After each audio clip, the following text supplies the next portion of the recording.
Hello and welcome to another episode of Death Drive Dialectics. I'm Nicholas Tolliver, here with Tyler Mraz. Today we bring you a very special episode with a very special guest, Slavoj Zizek.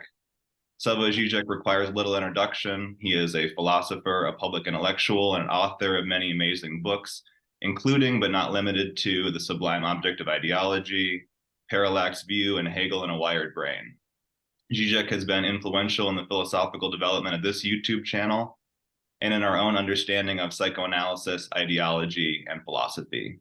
We are a YouTube channel dedicated to making leftist theory more fun and more accessible, and we are inspired not only by the philosophical content of your work, but also by its form. Your method of making the interesting ideas of important theorists such as Lacan and Hegel more accessible and more relevant to our current moment is something we take a lot of inspiration from.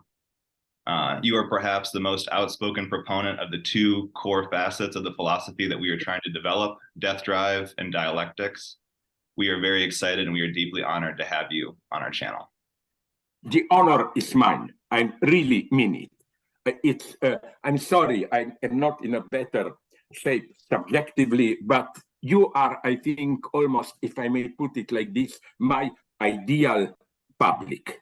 Because you are leftist, and I hope you are also open enough to self-criticism of the left. I think the left is making today, this is a more concrete political statement, we are not yet at the death drive, although if we understand the notion of death drive in the wrong way, common sense way, as, oh, something is pushing me to death, to self-destruction, no, then I must say, many things which happen in today's left do, in my view, express some kind of a, in this primitive, non-theoretical sense, death drive. Like, what are they doing? Are they systematically destroying their base and so on? And it's our sacred, I will use even this term, sacred duty to go into it, not to lose time, shoot it.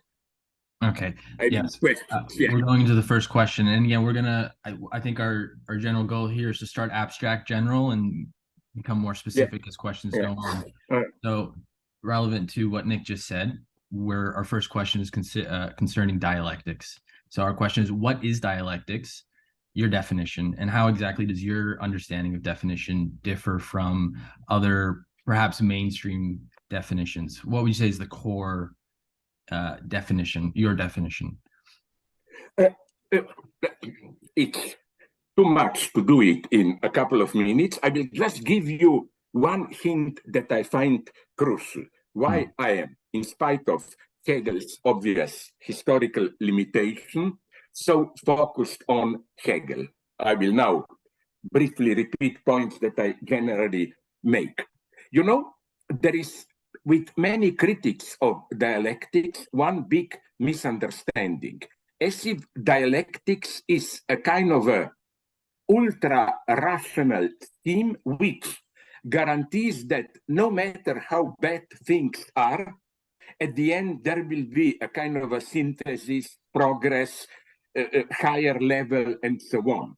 I think that if there is, on the contrary, if there is something which makes Hegel unique and active for our time, is that Hegel's view was not this, no matter how bad things are, this is just a subordinated moment in general progress. If you look at Hegel's concrete analysis, they always focus on one point.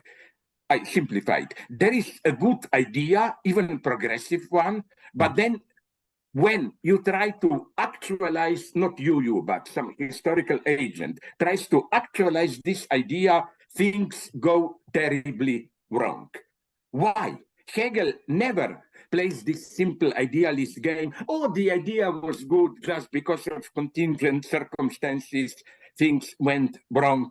And this is Hegel's big obsession. So it's not, it will turn good, but you begin with a positive idea, it turns out terribly. Hegel's big example, of course, is, and I don't agree with him here, is the French Revolution. It began with like equality and so on. It turned into terror. Although Hegel is here much more refined. His point is not terror was a wrong choice. There was another option. No, it had to turn into terror. So if, let's play this stupidly utopian game. Let's say that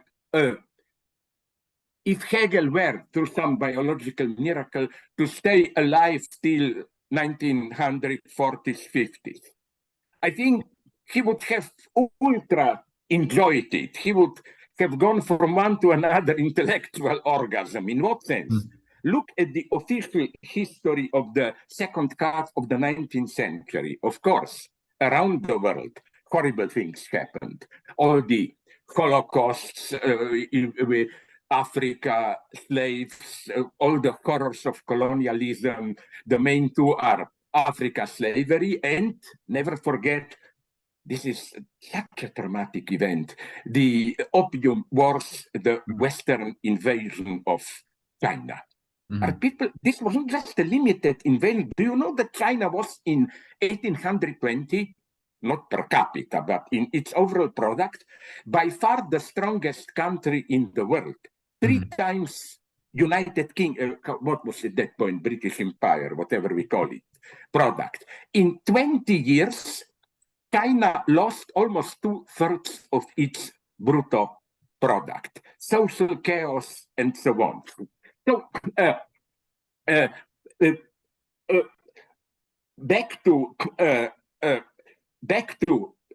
Hegel, I think that the general view is that we abstract from all this slavery, what happens outside, and we limit ourselves to the Western Europe, or Europe in general, United States, and we perceive the second half of 19th century as a time of gradual progress. Things were getting better and better.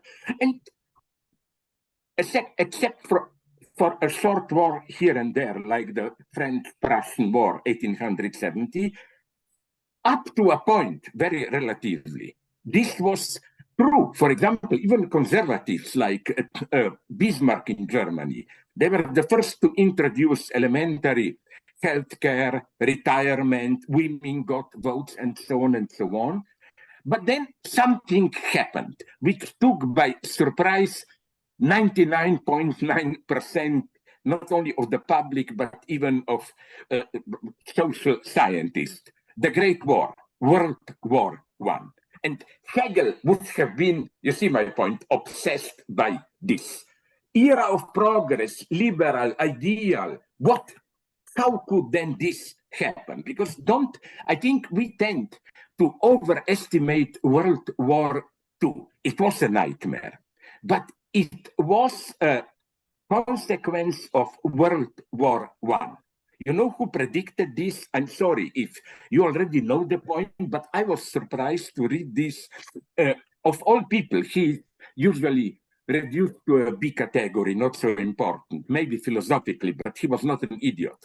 Marx's companion, Friedrich Engels, in a letter from, I think, 1881, 82, in a stroke of a genius, very pragmatic, he said, Europe is slowly drifting towards a pan-European war. And then it was incredible what details he guessed. He said it will be Germany, Austria versus Russia, and on the west, France, England. And then he said the death toll will be around 10 millions. Today, the official number is 9,800,000. Then he says maybe this will lead to a revolution in Russia. But now comes the big point. He then says, Engels, if Germany will lose this war, in a decade or two, Germany will trigger another war. You see, this would worry Hegel. What is wrong in this deceiving picture of slow progress, 19th century, and so on? Always look at the dark underside. And as a Hegelian, I'm now adding to this, this underside can also be good progressive. For example, the big point of liberals is history teaches us that true progress is done only by negotiations, never by violence. But maybe you know the name. I forgot the guy who wrote now a book. I read about it where he claims that usually two cases of resolution of a tension through negotiations are mentioned.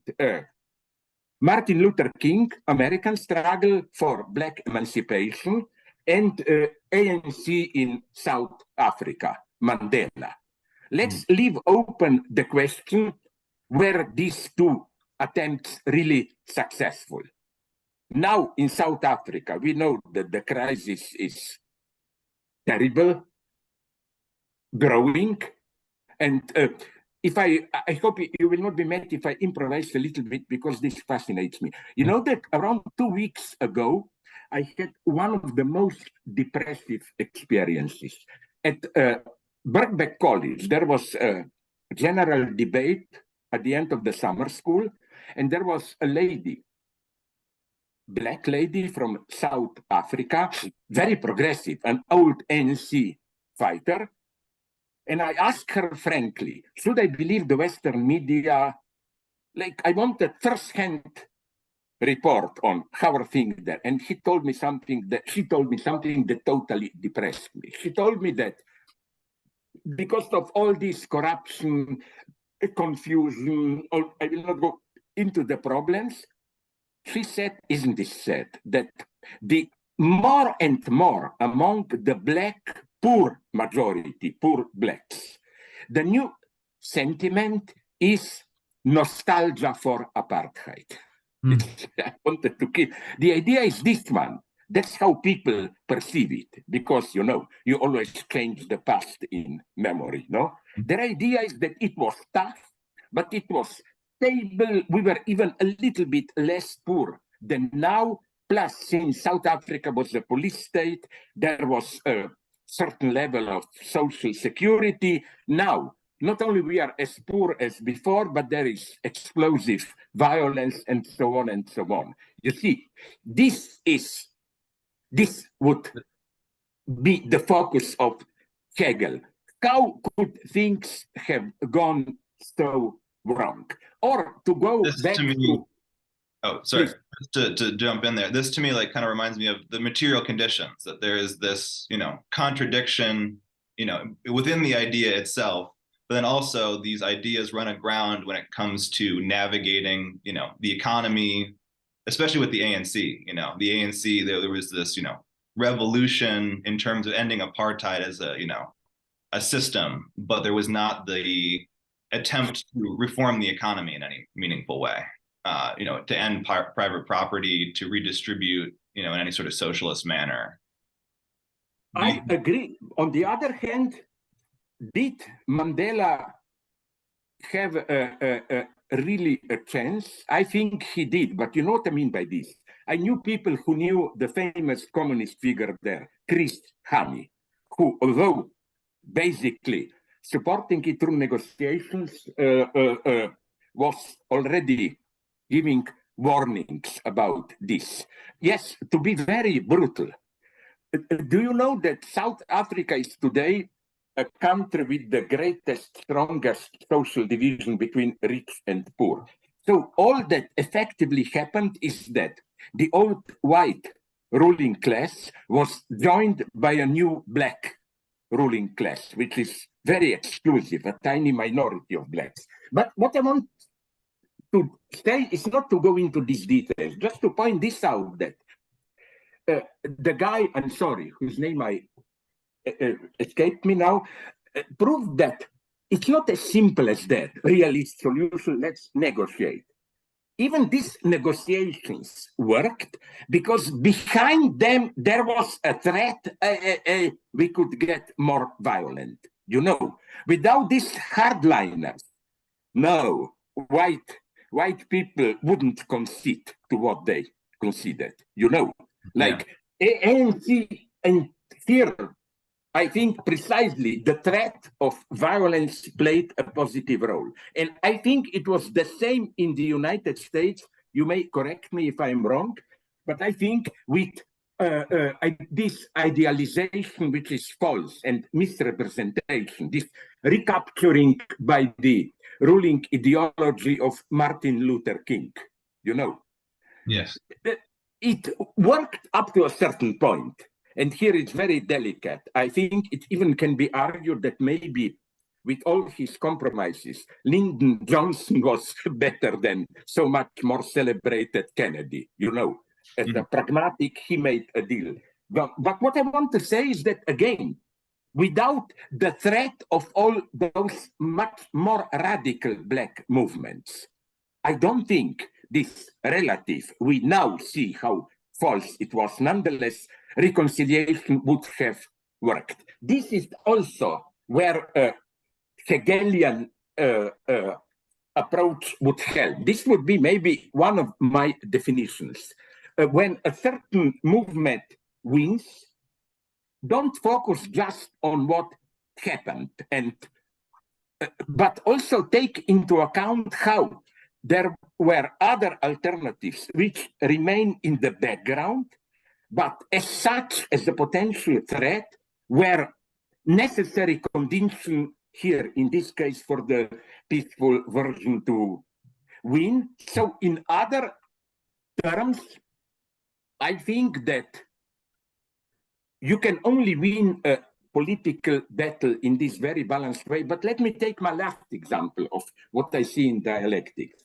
For example, October Revolution. I don't want to dismiss Lenin as just coup d'etat, terrorist, and so on. No, whatever you say, and it's enough to see the explosion of modern art, social movement in Soviet Union in the 1920s. This was an emancipatory event. How then Stalinism? What went wrong? Again, to avoid a misunderstanding, I am not a liberal or conservative Western one who says, oh, it didn't matter. It was a logical necessity that Leninism should have evolved into Stalinism. No, it's not as simple as that, but nonetheless, that would have been the key enigma for Hegel. How can things turn so terribly wrong? And I think here, Hegel would have been, sorry for this tasteless metaphor, in a permanent intellectual orgasm, looking at what happens today, my God. You know, like what Hegel would be bothered is deeply is this strange new functioning of ideology, which is no longer a direct mystification, but you at some abstract level know the truth, general truth, like we are approaching a new catastrophe, ecological, social catastrophe, world war, whatever. But nonetheless, we are, although we know it, so don't worry about deniers, those who claim there is no ecological threat. I worry much more about those who admit it all the time, but say it, debate it publicly in such a way to make it sure that nothing will be really done. You know, that's the beautiful paradox of talking a lot about something, not to mobilize people, but quite the opposite too, so that they remain immobilized. So Hegel, I'm not saying Hegel is simply a pessimist, but Hegel was always aware that if there is a historical progress, it's always through a repetition. Things go wrong, then the second time is the crucial time. But this opens new questions. For example, do you have it? It's not a rhetorical question. Do any of you have a notion even what is happening today in China? In China, you said? People's Republic, the big one, you know. Like for some, you're referring to specifically what? Yeah, like economically, politically. No. What I mean, Deng Xiaoping's reforms and today's reforms. Yes. Yeah, I don't post-Mao China. post-Mao, I don't think the simple story is Deng Xiaoping wanted to liberalize it, but then, and so on and so on. It was much more ambiguous, and the deadlock is much deeper. I think that what she is doing now, see this, the new leader for 5 years, in a way, he is not an idiot. If you look, I did, at his statements and so on, he is aware of the problems. That's why I even wrote a short text on Wang Huning, which is the brain of his group. You know that Wang Huning was in United States some 20, 30 years ago for a whole year, and he was fascinated by capitalist dynamics, but at the same time, he saw all the problems of social disintegration, racism, sexism, and so on. And so the problem was, to put it very naively, can we have this, under quotation marks, good side of American dynamic without paying the price? I doubt this, but that was their crazy optimism. The danger I see is that it comes uncannily close to a new form of fascism, because this is old fascist dream, to keep capitalist dynamics, but under social control, so that you avoid social disintegration and so on and so on. So along these lines, I didn't, provide any exact definition, but maybe I will go into it. I would like to link back to your initial question, Hegel's dialectics. You know, it's not true that in Hegel, the end of the story is always good, happy. No, Hegel has, it's incredible if you read Hegel in detail, literally, not under the shadow of all these wrong progressist readings. And you know who is today, I wonder if you would agree, the great enemy. Although some of them are personally my half friends. This, let's call them liberal Pittsburgh Hegelians, for whom Hegel is not so much metaphysics, but more recognition is their big work, you know. Social recognition, reconciliation through recognition. But wait. The first thing to note is, and here you find Death Drive already in Hegel. Hegel begins talking about humanity in his encyclopedia, third part, Philosophy of Spirit. At the beginning, it is what he calls, I think, anthropology. To be brutal, his point is, how did humanity evolve out of animal social life? And you know what he begins with? Madness in clinical sense. He said that it's a, and this is his name for, he said that one of the many who are saying that humans are disoriented animals. You lose these roots in instincts and so on and so on. You are disconnected. This is madness. And then all so-called human culture, collaboration, emerges as a reaction to this madness. And what is so fascinating, read it. Hegel literally says, this doesn't mean that we all should become mad. But it means that madness remains to the end as a threat. It's not simply aufgehoben, sublated. It always remains as a threat. And don't forget that Hegel, here we should move beyond Hegel, of course, at the very end of his system, his philosophy of history, when he describes his type of a ideal state for that time, he ends with war, with necessity of war. So this self-destructive madness explodes again. And what I find here so fascinating in Hegel is that he knew very well that that there will be horrors in history, blah, blah. He says literally that philosophy can only grasp a system when it is already in its decay. No plans for the future.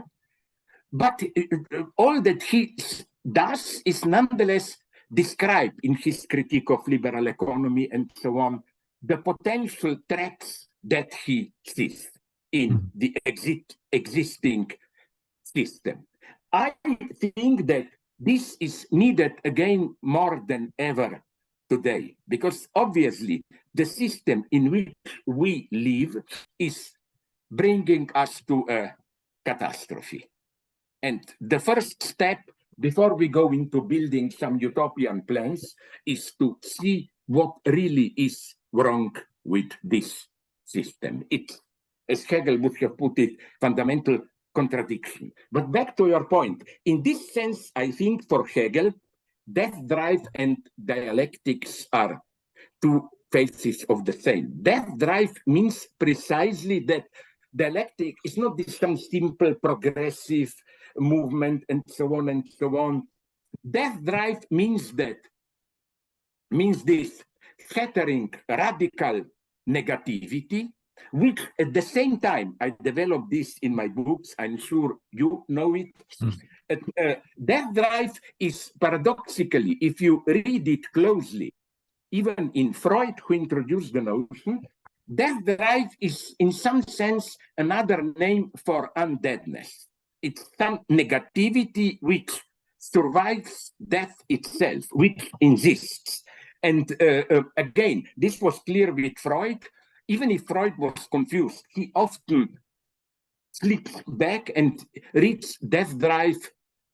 He even once says this is nirvana, this Buddhist eternal peace. No, Death Drive is precisely a negativity which persists beyond life and death. And this is important today with all the temptations that we have for some new peaceful order and so on and so on. Death, we can only understand what goes on today at the level of social life. For example, let's move, I will stop immediately, don't yet kill me. Let's move to social life, even sexuality. Isn't a basic paradox today that on the one hand, we allegedly live in an era of permissiveness, you know. You can do group, neither men nor whatever, blah, blah, blah. But at the same time, frigidity and impotence are exploding. There are new politically correct rules and so on. We are in a deep mess. And what I want to avoid here as a Hegelian is the obvious conservative solution.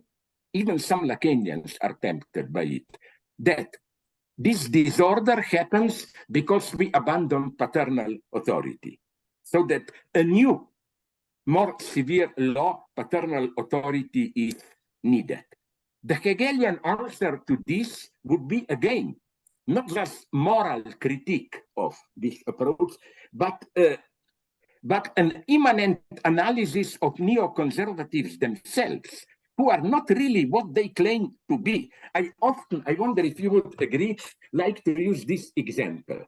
Let's take one relatively, till now, he is old, I don't know how he'll turn out, a relatively progressive figure like Bernie Sanders, and then Donald Trump. And let's apply to them this notion of, which is ridiculous, but okay, it refers to something, you know, postmodern subject who is ironic, relativist, historicist, paradoxical. Sorry, if there ever was a postmodern joker, it is Trump. It is Trump.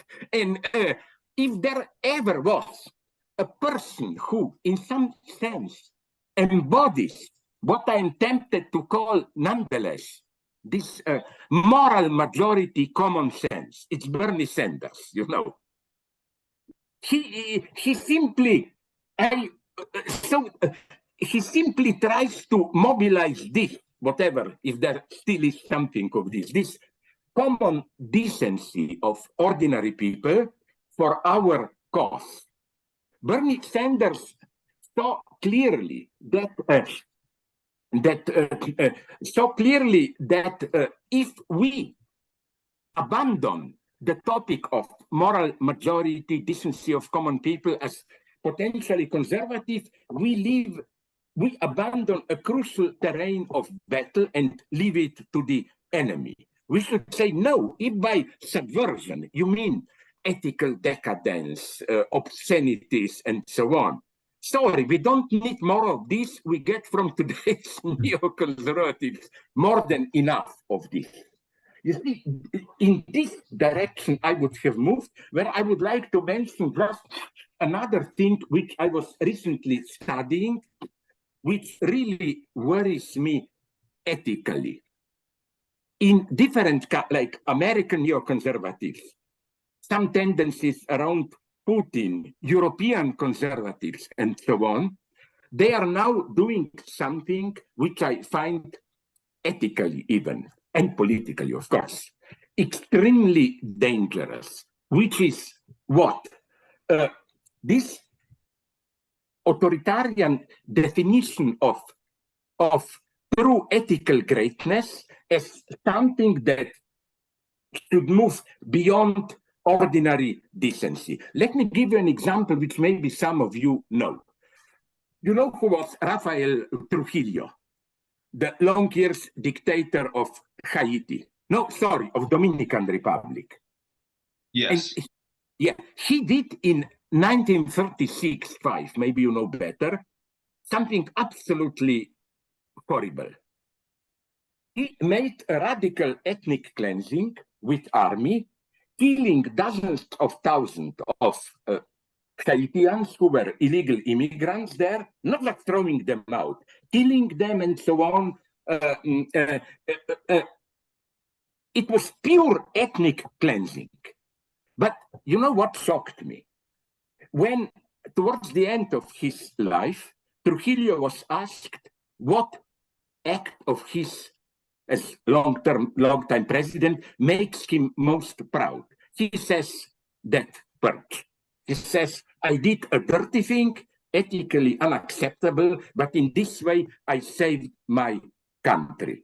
This is a terrible idea which you find already in Nazis and so on. For example, they admit Holocaust is killing the Jews and others is horrible.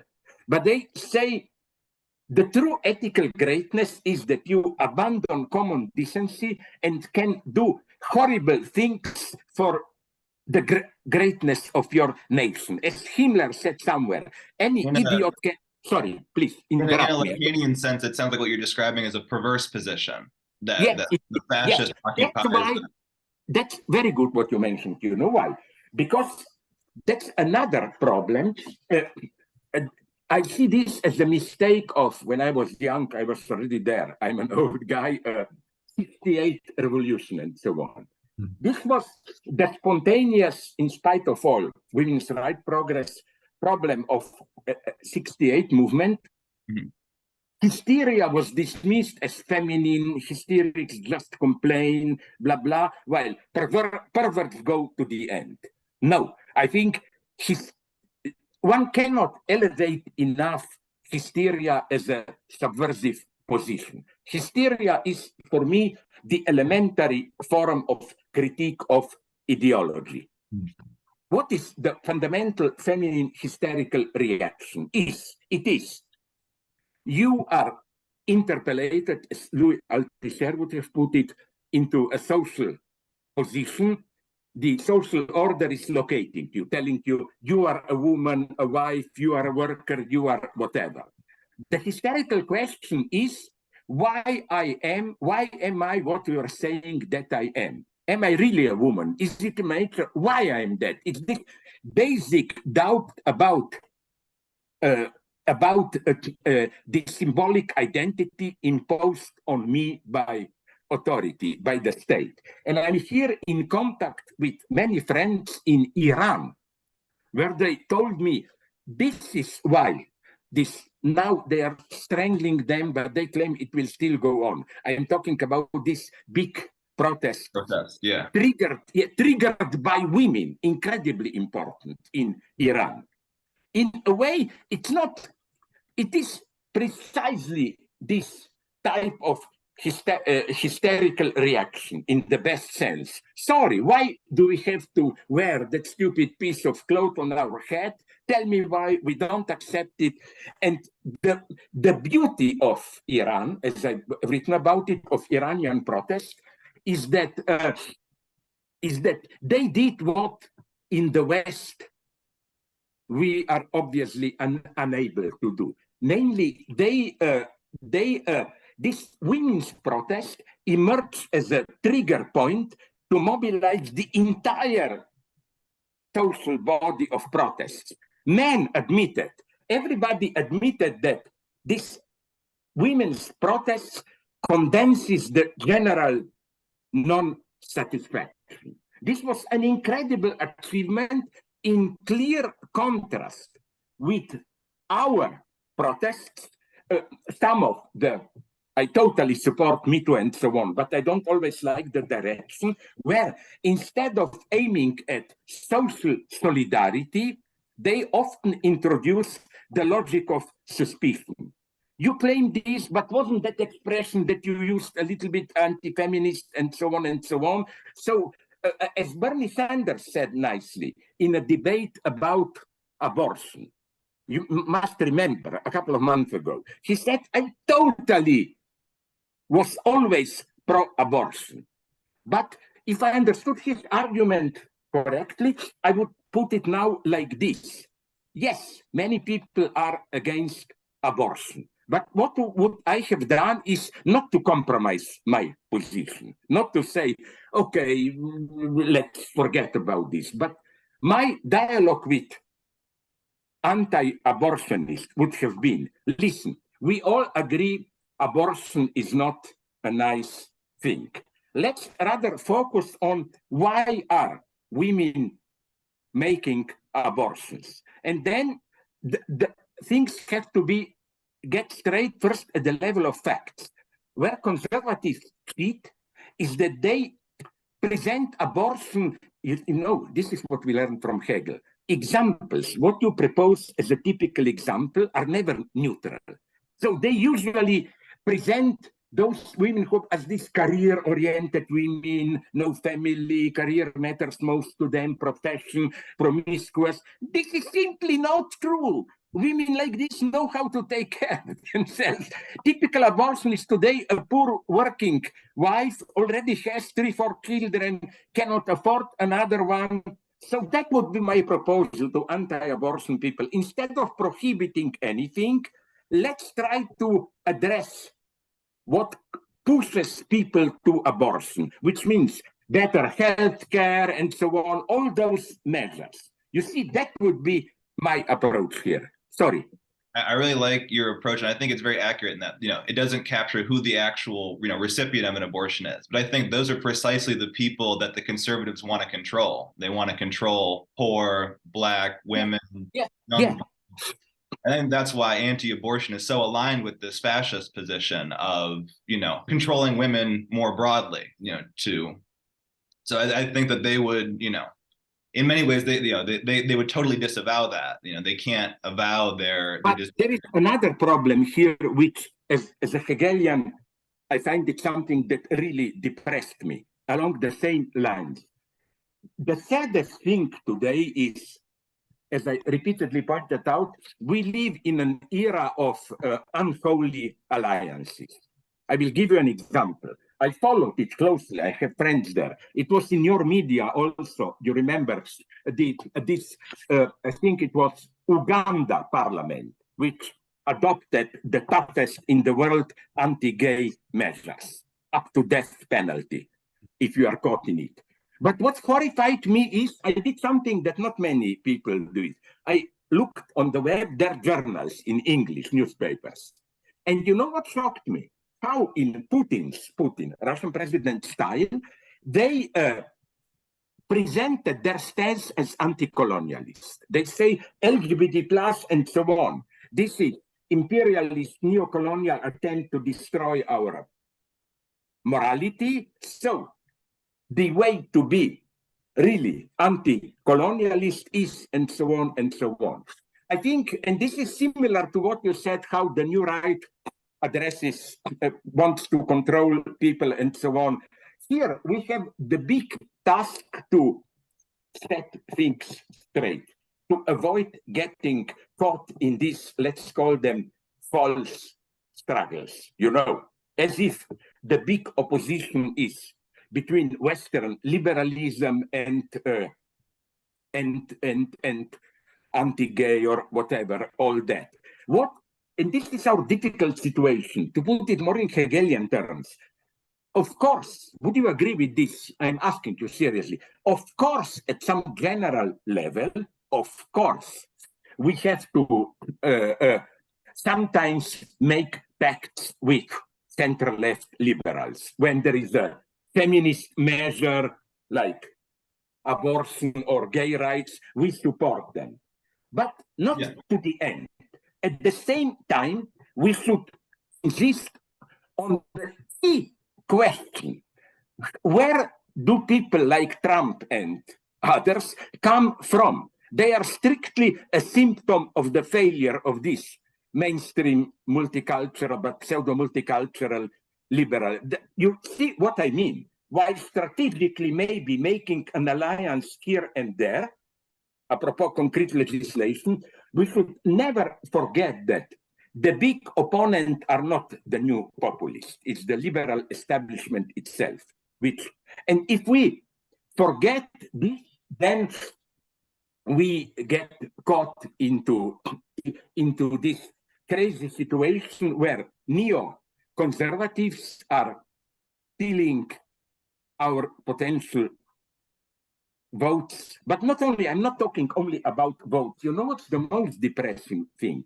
You can correct me if I'm wrong. I read some analysis of the United States where they said, it's so sad that 50, 60, 70 years ago, most, apart from in the South, Ku Klux Klan and so on, but in many countries, social movements were mostly left liberal, this time in a good sense, like people protesting more rights and so on.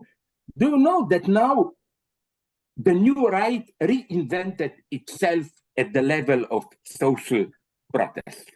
For example, another depressive thing, and I wrote about it for me, was the 6th of January 2 years ago, you remember? Yes. Something that was an old leftist dream, people storming the seat of power. Who did the new right, you know? Yeah. This is the big problem, how to avoid these false struggles. Sorry, I talked too much. The storming of the Capitol, please? I think, also at the same time, it was this absolute moment of failure because they get to the seat of power and it's totally empty. They get to Congress and there's no one there. It reminds me much of what you said about Trotsky and Lenin when they were talking about seizing the state and Lenin wanting to seize the palace, and Trotsky saying, no, seize the post office, seize the actual means of production. And I think what's missing from this struggle between the. Do you have this book? You get it online. Everybody should read it. Curzio Malaparte wrote a book about revolutions. I quote it. You get it outside English translation. Italian guy who was sympathetic to fascism first, but then moved after World War II to communism. He discovered this, that only Trotsky, even Lenin, really understood the logic of the revolution. Lenin and Kerensky, not to mention Stalin, who was skeptical about it, they were obsessed with this main square, big confrontation. And this is true, he reports, Malaparte, that Trotsky was training groups for days before, because there was no big social control. He could do it. Like he said, go to the Ministry of Electricity. Let's see how you can seize that building. Go to the main station. Let's see how. So when they decided tomorrow revolution, Trotsky stayed up all the night, and then that's the myth, but it's beautiful. In the morning, he came to Lenin and said, I did it. Now I go to sleep and you just formally finish it. You see, this is the lesson that I see also from Louis Althusser, I'm critical of him, but he saw this clearly. Ideology, power, is not a single point on the top, as you pointed out, Nicholas, nicely. If you go there, mostly you find nothing. No? Ideology and power, this is a complex texture of social institution and so on and so on. And the true art of revolution is to occupy all this, and then, if I'm permitted to repeat my ultra old joke, those in power are like in that, you know, my old joke about from cartoons. A cat is already without ground under its feet and looks down, oh my God, and falls down when it's, you know, that's how the true revolution works. You first undermine, destroy the very substance, ground, and then in some sense the power collapses in itself. But we got lost. Please, I will discipline myself. Ask me more I was questions. particularly interested in your point about Hegel being in perpetual intellectual orgasm. Had he been alive? No, this was a tasteless idea of how I think Hegel, a true Hegelian alive today, would have been in perpetual orgasm. Well, yeah. So this question I mean to ask pertains to that. What do you see as different in this system that you just mentioned, this system of ideology and of power that Hegel would have reacted to so strongly, as opposed to his own time? So how is ideology operating differently today, or what has changed in how we internalize? I will here advocate a very maybe problematic notion. Let me give to you 2-3 points. The first one is I have here great debates with my friends and half friends. Although I don't buy the theory of neo-feudalism, you know, usually it's called techno-feudalism or what. Yeah. But nonetheless, it does grasp an important moment, which is how these new figures, why are they so powerful? Bill Gates, Musk, all those guys, because in Marxist terms, they privatize part of our commons. Let's say the fact that we talk today, we are already part of some digital commons, but these digital commons are not public property. They are controlled by new corporations, and again, if you buy books, it's who's that guy? My God, not Bill Gates, who owns Amazon? Jeff Bezos. Jeff Bezos, and so on. And I think that first there is no tension between these mega corporations and the state apparatus, like. The one who is half forgotten today, unfortunately, I will do again something for him, Julian Assange. I think that more important than his WikiLeaks is his book on Google, where he provides a wonderful definition of Google as the privatized version of NSA, National Security Agency, or whatever. You know how closely the two are connected, and these are new forms of control. In what sense?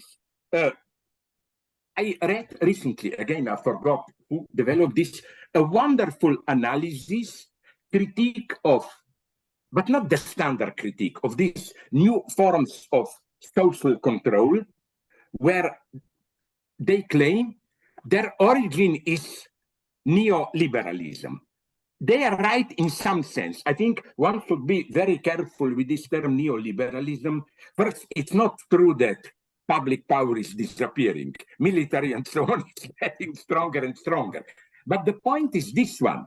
Let me play a naive bourgeois intellectuals who, why not? Let's play the game we want public. Okay, the basic point of bourgeois freedom, and it has a good point, it helps sometimes, is that to make capitalism tolerable, we need a public space which is not controlled by capital.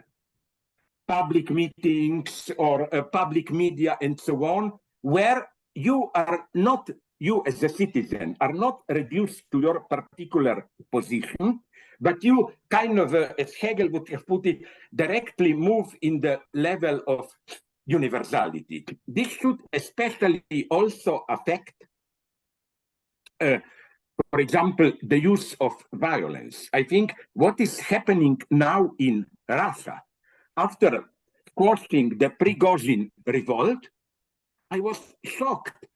Putin announced that no, there are many more, these half-private armies, and the Russia should be just more creative in using all of them, different, you know. That's for me the end and the deepest decadence here. Now I'm talking simply as an honest bourgeois Democrat. I hope you will agree. Isn't this for you? For me, this is the ultimate obscenity, private prisons. This is horrible.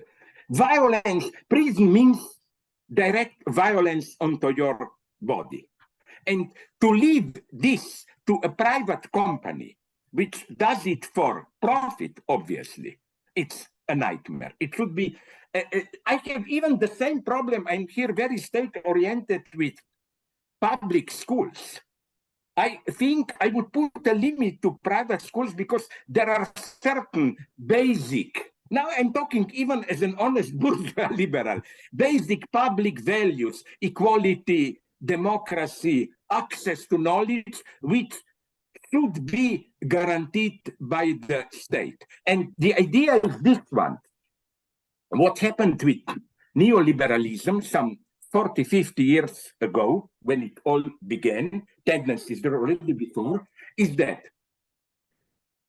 since the ideology was against state, the idea was to reduce state to another elected body which we voters finance. It's as if, as they like to say, voting is like buying something. We are buying efficient state administration, and then if private companies can be more efficient, why not?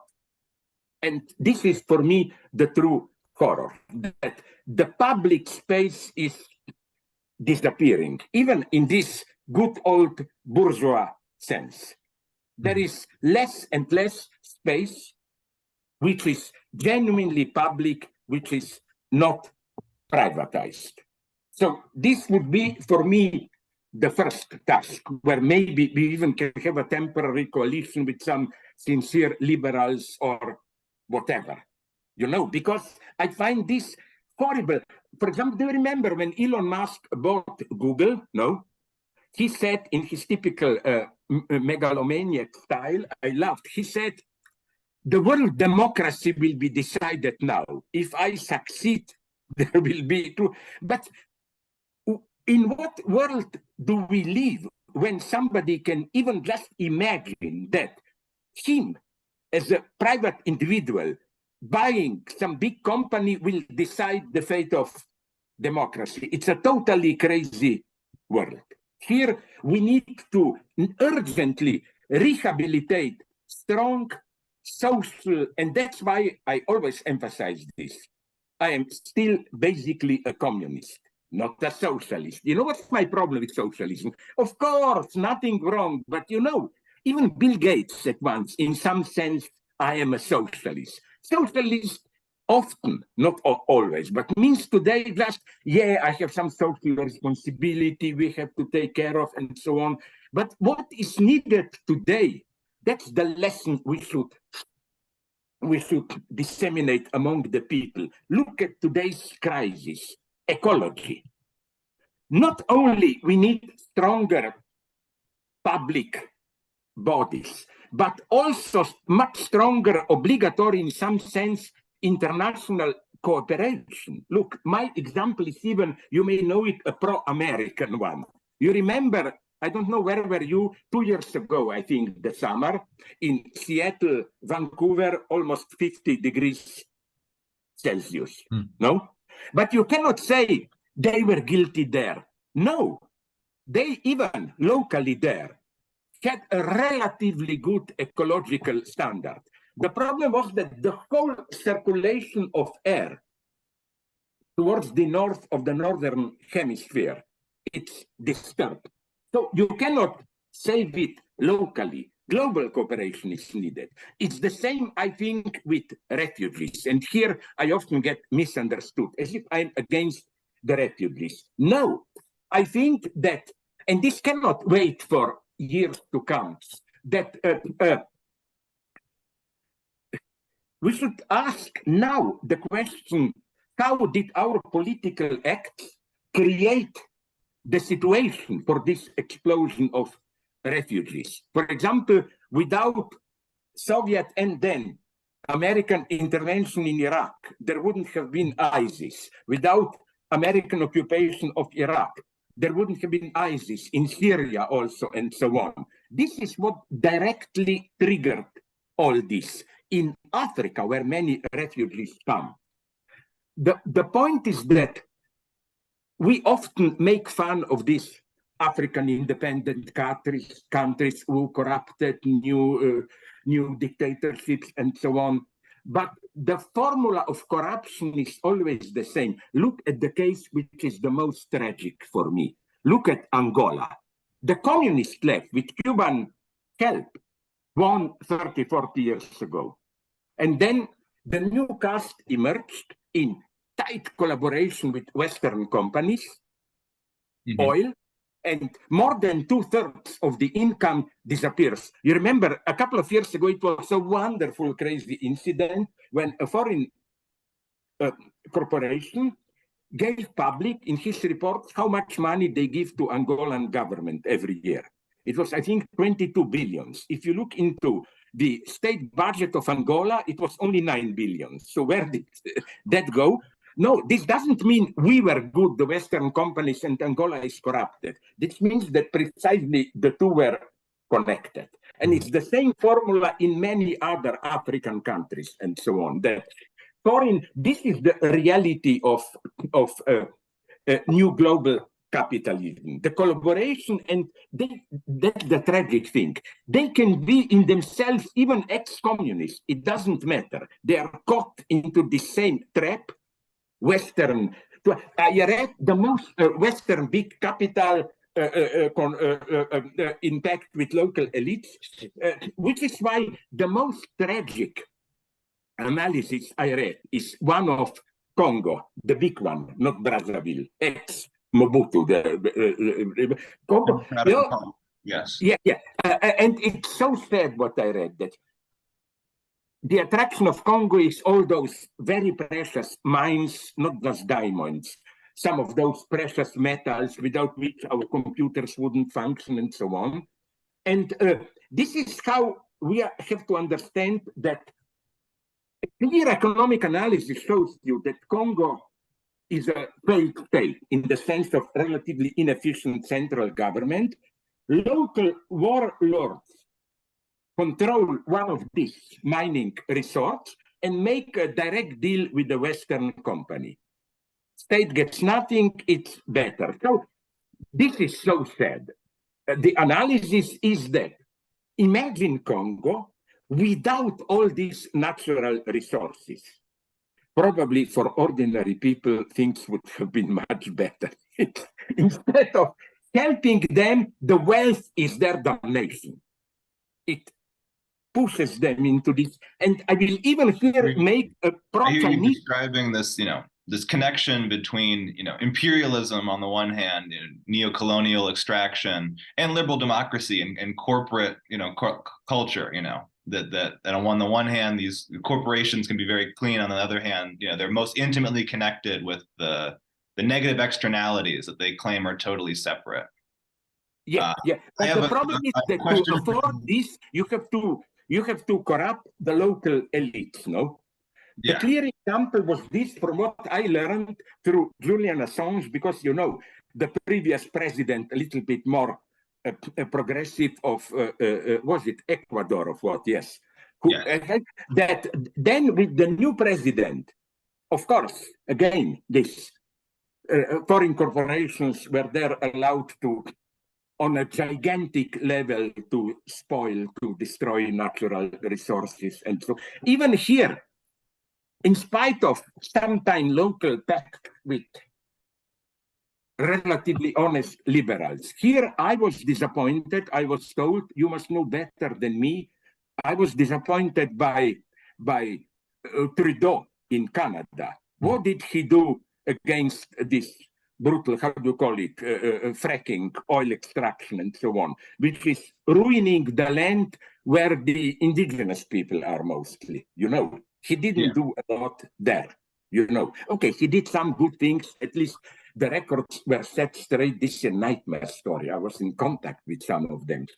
You know what? Not only the Catholic Church, but they were taking children from indigenous people, claiming they are drug addicted alcoholics, and put them into state schools. Yeah. And then I couldn't believe it. This is not some, as they say, lunatic leftist analysis. This is the state Canadian report. You know what was in some of this internat school with care for the child? You know what was the sexual exploitation rate there? Up to 80% of the pupils were. This was a paradise. This was a paradise for. And here we should also answer, did you notice this movie which, okay, the liberal left is against, and I know who Jim Caviezel is. I'm talking about Sound of Freedom, you know. Of course, this QAnon links, and he is crazy. But on the other hand, we should even push it further. It's not just the films, the movies, thesis is that these are just some totally crazy corporate ultra-rich people. No, this sexual exploitation, this is a massive systematic phenomenon. Go to India, go to everywhere.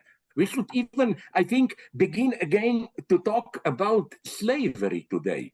I was recently, this is my bourgeois side, from time to time I like to visit some crazy wealthy country, but I'm a Marxist, I look at things. So years ago, I was with my son, don't laugh at me, it's my lowest moment, in Dubai.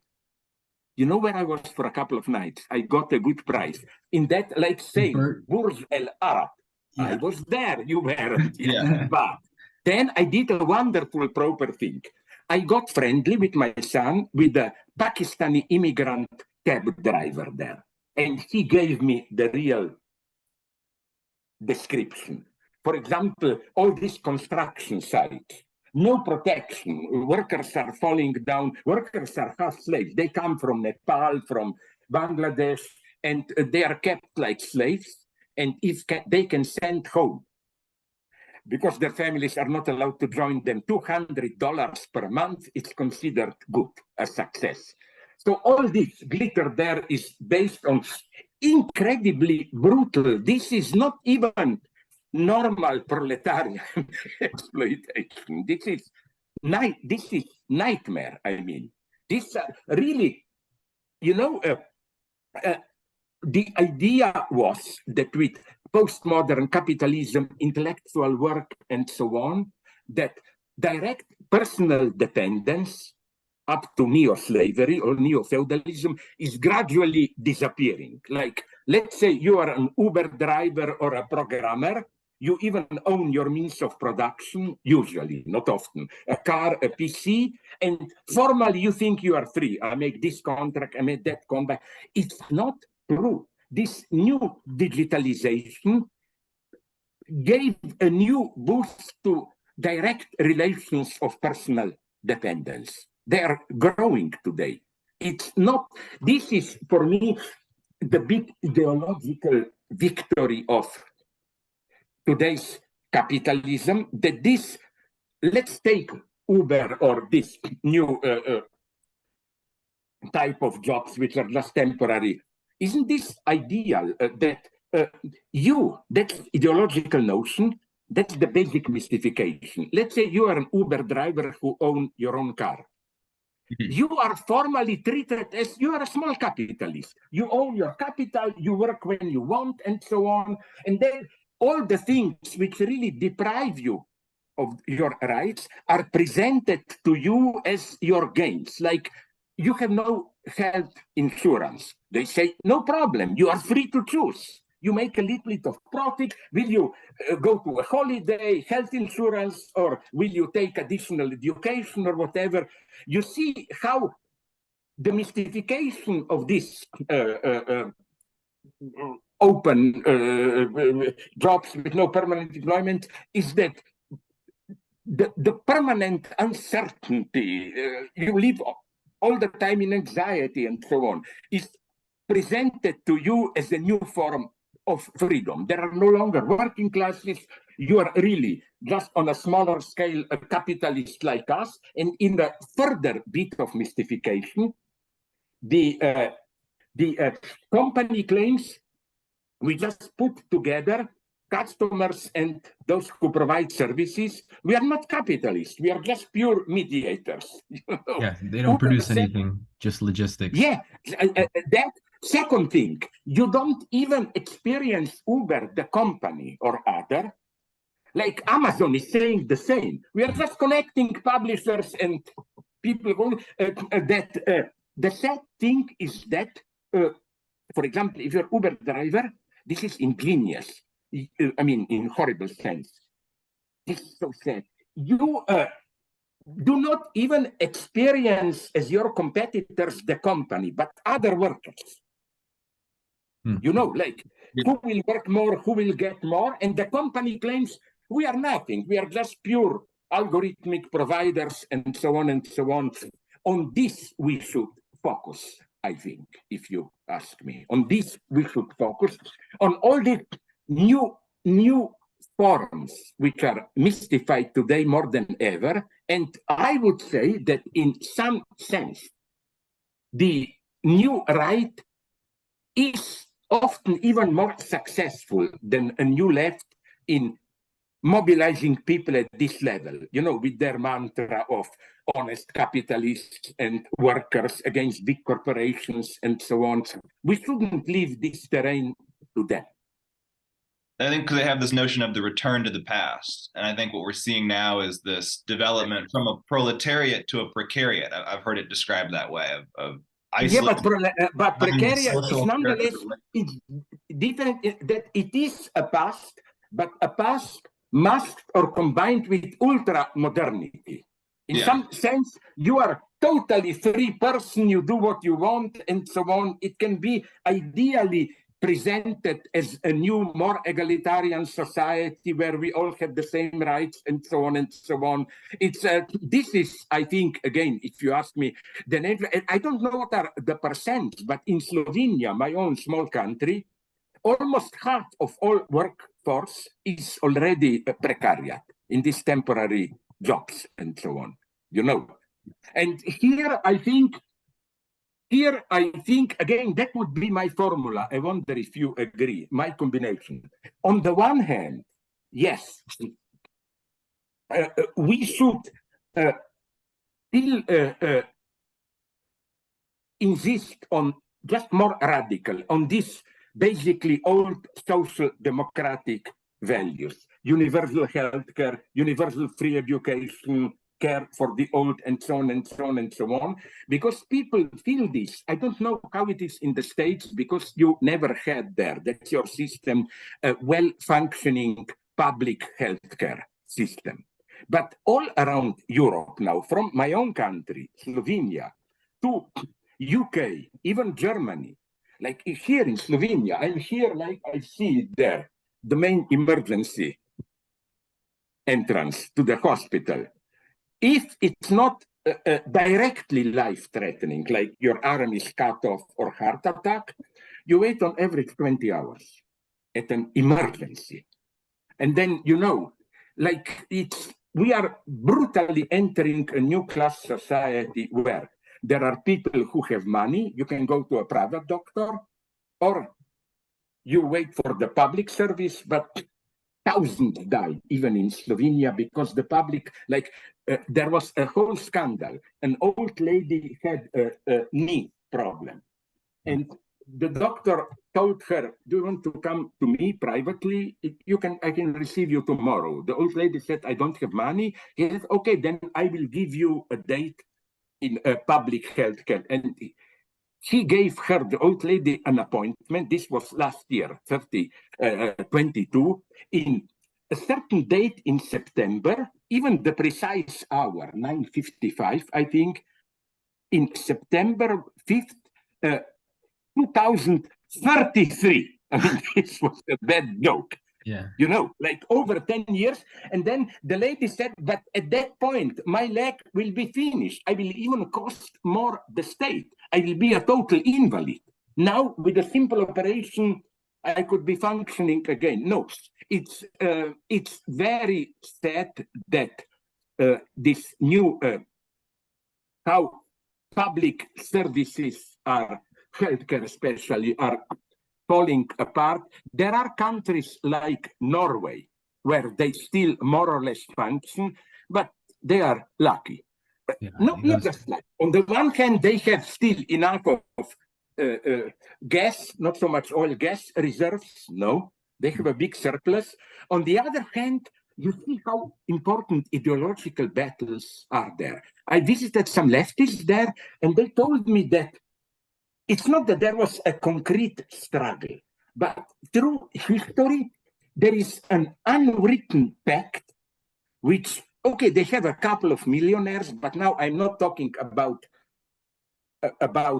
property, but about salary at a job. You know that in a company, even private, it's kind of a accepted public rule that the maximum difference gap between the lowest cleaning man or cleaning lady and the top executive should not be more than 1:5, maybe 1:7. And it's a wonderful example of this progressive, in this case, unwritten rules. It's simply accepted as a fact. You said they can't make more than 7 times the lowest. The highest cannot make more than 7 times. It's not a written law. It's simply, this is even more precious. It's a publicly accepted, unwritten rule. And people respect it. Okay, they respect it because they have enough money to give a decent salary also to those who pay less and so on. It very much seems the opposite here in the US, where it's an unwritten rule that you're supposed to make hundreds of times more than your lowest worker. As Not only this. I know maybe this will amuse you if you are slowly approaching to the end. A nice thing happened to me. I was with my friend Mladen Dolar at some stupid round table already 6-7 years ago at Harvard University. And don't like it there. This is the seat of this corrupted liberalism, theoretically. And after our debate, we were invited to a dinner, some professors, we didn't know each other, so we were asked, each of us, to state his or her education, like I'm a philosopher, the profession, where you work, and sexual orientation.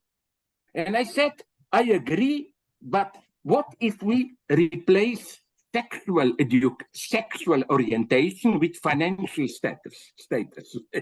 How much do you earn here and how much do you get? And I was shocked, like they were ready to talk. Oh, I was gay, now I'm, but that's not a problem. The true intimacy is if you ask them how much property, how much, like at most departments where even I worked at a university, your personal salary is a secret, no? Mostly, in many cases, at least in many private universities and so on. It's a matter of personal negotiation and so on, no? And I was shocked by the, sorry, yes? One thing I wanted to ask you, since you brought up sexuality, I have a totally unrelated question that I wanted to ask. Perfect. Yeah, I like it because I'm crazy like this. I make totally non-related jumps. Yes. So I'm struggling to understand Lacan's formulas of sexuation. It's something I've been thinking about, we've been reading about. We were going to have Alenka Zupanchik on next month, and we're going to be talking with her about what is sex. Ah, that's wonderful. She is the bright one. She will rise over all of us, I think, yeah? My question for you is, how are Lacan's formulas of sexuation relevant for understanding non-binary and transgender experiences and gender diversity more generally? Yeah. Oh, this I can tell you. Okay, I can give you a brief version of my line of argumentation. First, these are not what Lacan designated masculine, feminine. These are not formulas of identity. These are just names of a certain deadlock, because as you discovered, every designation, masculine formulas name a certain deadlock. Like the masculine one is there is universality, but there is an exception. The feminine is there is no universal totality, but there is no exception, and so on. And so to go precisely here, it will not be directly connected with this. I think I can give you an answer. And I even lately, when I was in London, I gave some talks. I think I have convinced at least even some LGBTQ and so on hardliners. You know where I don't agree with them? When they oppose those biological determinists, no, sex is mostly a matter of your biological sexuality decided at birth. And then they claim, no, sex is a cultural choice. Yes, but for me, they come way too close to grasping this notion of choice as simply a matter of personal feeling. I feel like a woman, I feel like that, and so on and so on. So the first thing to complicate here is, where is here Freud? Where is here the unconscious? Because the lesson of Freud is not that sex is biological, but that our sexual identities are the result of a very complex, violent, brutal, ambiguous, contradictory social process. Let's say I am biologically a man, but this doesn't mean that I then simply say, okay, why to go through all the trans trouble? I identify myself as a man. No. Even for biological men to become symbolically a man, you have to go through very complicated symbolical processes. Here, for Freud enters, here you are already outside the binary, so-called infantile sexuality. Infantile sexuality, why is it crucial? Because it's the first form of sexuality, but it's not binary. These are just crazy fantasies. Like, if you permit me to bore you with maybe an example that you know. For example, I remember, my God, an intimacy. When I was young, 4, 5, 6 years old, I had a basic idea how children are made through sex. But I didn't know how exactly it functions. So for a year or two, I thought, and many women later told me, let's do like that. It's a wonderful dream, that each sex act you do to create a certain organ. Today we fuck to create the eyes, tomorrow for legs, and so on. So it's a hard work for half a year. You build slowly. But what I'm saying is this, that, and Freud makes this very clear, this infantile sexuality is not simply something which then, once you enter maturity, disappears. No, as fantasy, it always remains. You need a phantasmatic support. Maybe you read this short text of mine. I'm sorry if I repeat an old example. It's my favorite. Eve Weissman, a journalist from Guardian, reported with horror, but I think this is sexuality, how she was watching not a hardcore movie, but a movie about making hardcore movies, where you see a camera, in front of the camera, a guy, sorry to be vulgar, screwing a lady. Then in the middle of the scene, the guy steps back and says, sorry, I'm losing erection. Can somebody pass me my iPhone? so that I go onto Pornhub to excite. Isn't this crazy? Like, you have there a woman excited? No, you need fantasy. And this is not pathology. This is how human sexuality is structured. The second thing I would say here is that precisely because of these complications, each sexual position in this basic sense of established in our binary order, masculine, feminine, is a form of blindness, which is why, for me, LGBT plus, whatever we call them, trans, they are our sexuality at its purest. Our sexuality is as such trans, in the sense that I explained about infantile sexuality. It's not just, even with so-called, under quotation marks, normal people. It's not just you become what you biologically are if you are too lazy. No, you have to work hard to go trans through all the infantile sexuality fantasies, which you will need to the end. Yeah. You see, this that process is the sexuation. That process.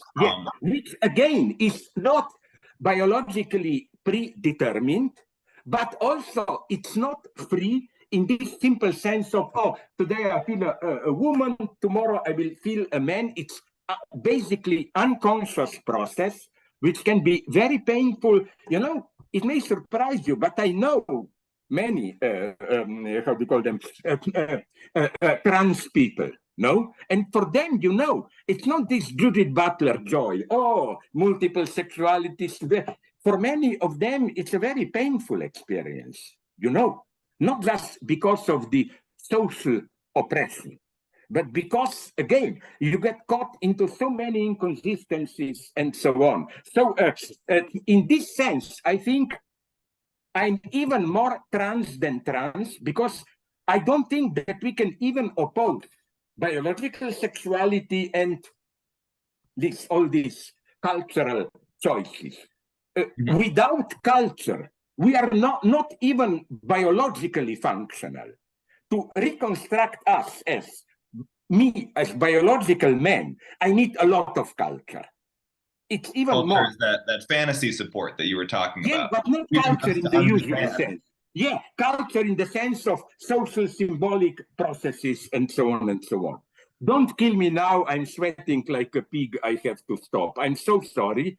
But at some point, first, I give you the whole right for good, honest Stalinist censorship. And point two, in a couple of months, if you want, we can do it again. And point two, please give to Alenka a third degree in the police sense, tough questioning, precisely about this, where LGBTQ is wrong, in what sense Lacan is not binary. She developed this in a wonderful way, which is why she is attacked and ignored here. You know, her book, the previous one, okay, still the last one, on Antigone, Let Them Rot. It annoyed everybody because she goes against this standard humanist reading, the Butler reading, I claim, Antigone is a universal humanist. Everybody should be included, also those on the... No, that's liberal topic. Antigone's point is exactly the opposite. She said, if it were to be the question of my father, mother, son, I would let them rot. It's only because my brother. And why? Alenka gives a wonderful explanation. So here I'm maybe a feminist, not in theory, but in practice. I think that the majority today of good interprets of Hegel and of Lacan are more and more women. They are our hope. So I'm now planning to organize, if possible, a conference on Hegel. And I was so glad to discover that I don't have to do in this political correct way, are there enough women? No, there will be too many women. Yeah. I don't have a problem with that. I'm so sorry I'm collapsing. No, because that's it's okay. not here. Thank you so much. I was very glad to do it. We meet again. Just give me a couple of months. If you need me, I'm always ready. That sounds just amazing. know that a month or two ago, I was 74, and I can tell you there is no great dignity in getting old. That's all I can say. It's not, it's not you are getting wiser. No, maybe you appear wiser speaking these short, obscure sentences, but this is not a mask of senility, I claim. Thanks very much, friends. We keep in touch. Yes. Bye. Be well. I go, be well. give me.